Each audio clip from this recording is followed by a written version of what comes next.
praise this morning for a few minutes. Then we are going to praise our Lord. Are you ready? Amen. I want to welcome all you. Just open your Bible in the book of Revelation, as we are going to see about praises, the praise of God in the book of Revelation, chapter 7, verse 9 to number 10, and another scriptures from the same book, the book of Revelation, chapter number 14, verse 1 to 3, and chapter 15, verse 2 to 4, chapter 19, verse 1, verse 3, and verse 7. We are going to read one by one. I want to start with Revelation chapter 7, verse 9, up to verse 10. And then now I'm reading.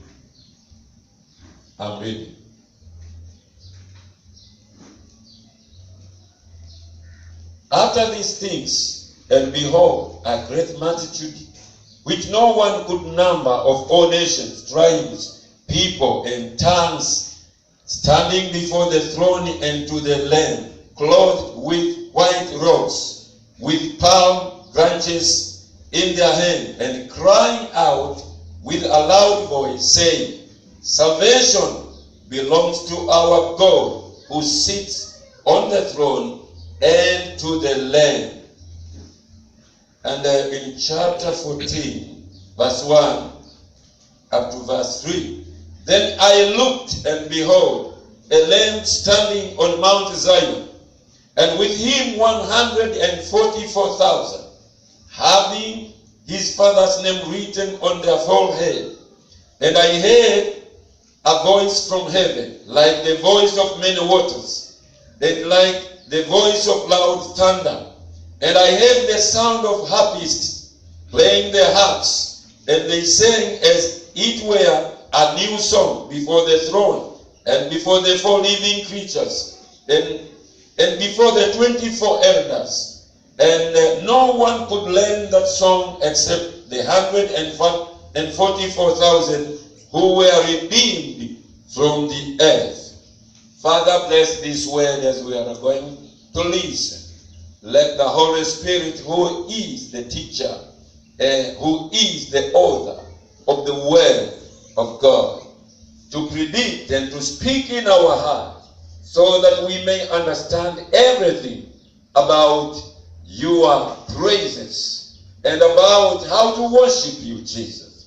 Help us to know, and let us become worshipers and worship you, God, who sits in the highest on your throne. Lord, come among us and be with us. We need your blessings. In Jesus' name I pray. And let every one of us say amen. Amen. Amen. Amen. Hallelujah. Amen.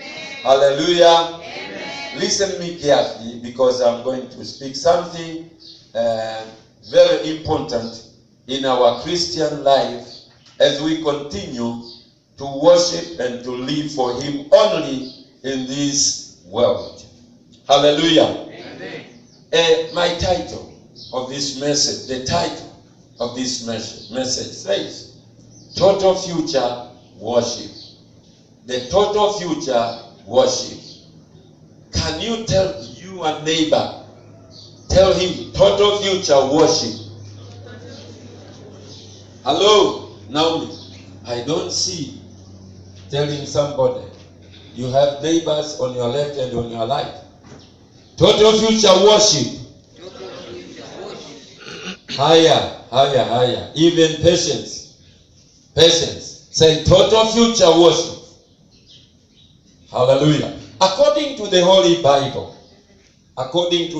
Bible, all the ministries will cease. All the ministries will cease. In heaven, there will be no preaching, no prophecy, no evangelism. There will be nothing will be done in heaven. Everything will be ceased. But only one golden ministry will never end. Do you know that ministry? Do you know the ministry I'm talking about? I'm saying that only one golden ministry will never end. Which one? Baraka. Okay. The ministry of praise and worship will remain forever and forever. That's why we declared last week that today it will be a day of praising. Hallelujah. Amen. This is the eternal purpose of God. From the beginning, worshiping, praising Him, adoring Him is the eternal purpose of God from the beginning. The main reason God created the human being was for them to worship Him totally. That is why my message is total future worship. Hallelujah. Amen. Do you get me? Amen. Do you get me? Amen. I wish every one of you to catch up my message. Because from this message, then we will be excited enough to worship and praise our God. Hallelujah. Amen. God loves fellowship in worship and in praise from His creation. We are His creation. Thompson, do you know that you are a creation of God? Yes, you are a creation. Now, point number one, as I start, the total worship. Have you heard about total worship? It means that sometimes we don't worship God totally. We worship God partially. And God does not like us to worship Him partially. Do you get me? Yes. And I see you when we worship.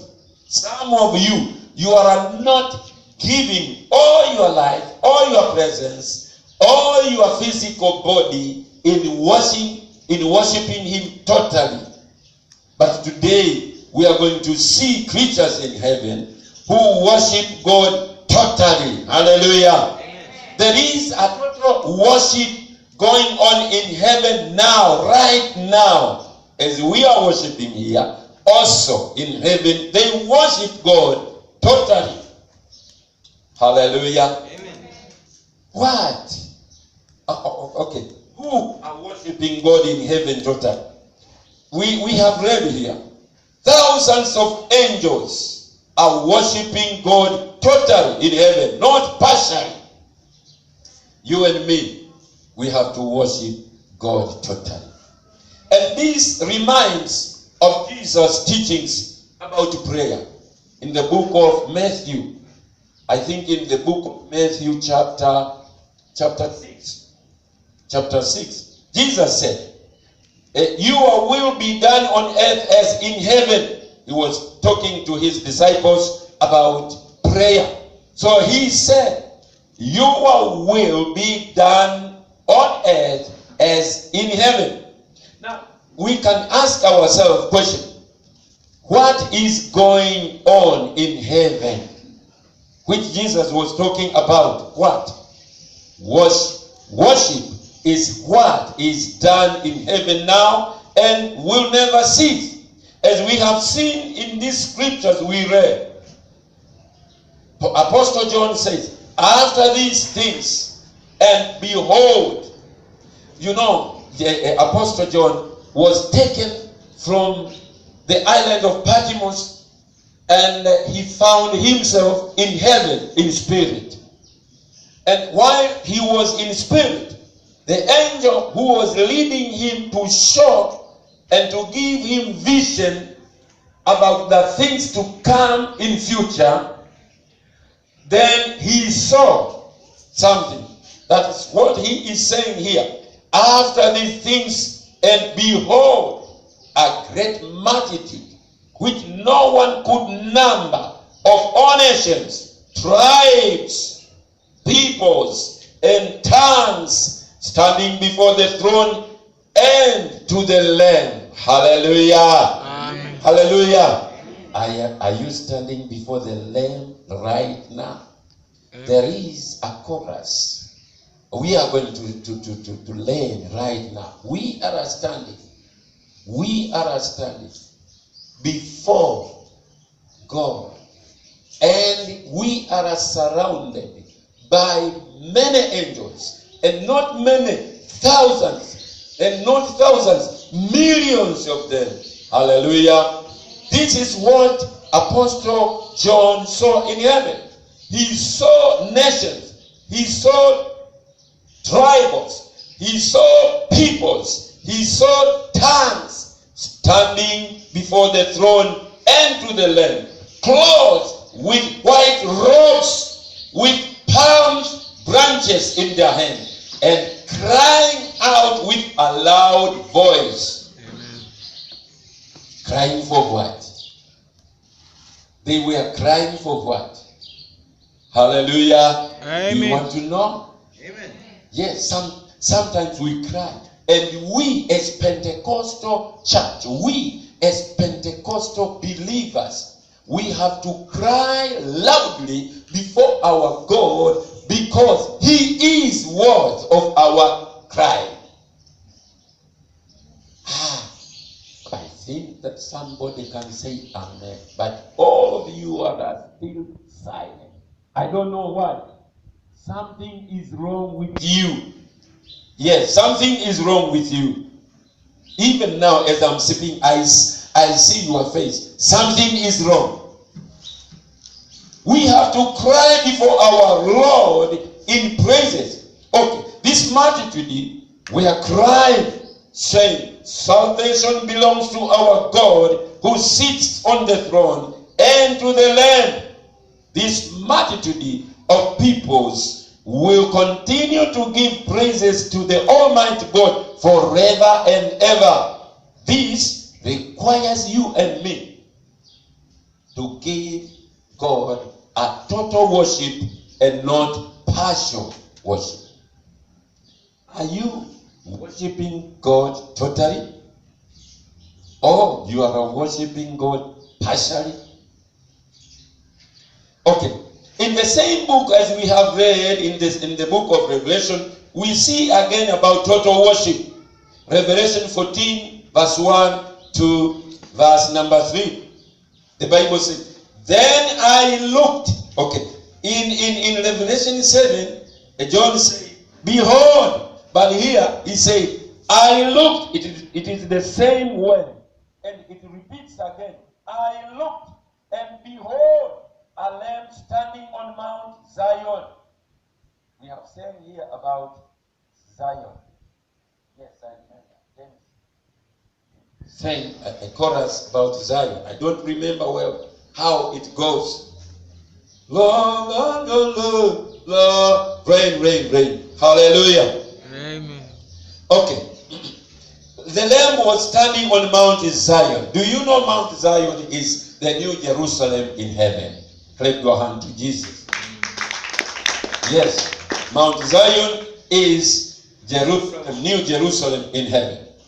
And with him 144,000.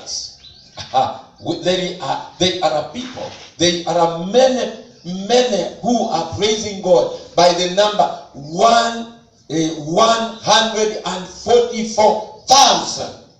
They were praising God in heaven. And these 144,000, the Bible says, having his father's name written on their forehead. I wish that. I need that. The name of our God to be